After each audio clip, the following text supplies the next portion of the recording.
ముసి మేనకలైనా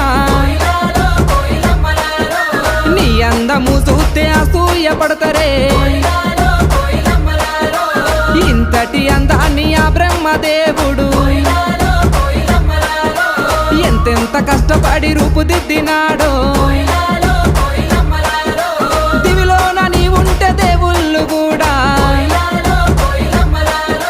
నిన్ను చూసి ఆగడానికి కిందికే పంపనేమో మల్లె చెట్టు కింద కూస్తున్నా మనసైన ఓ ముద్దుకుమ్మా లంగవోని వేసుకొని దొంగ చూపు చూసుకుంటా నా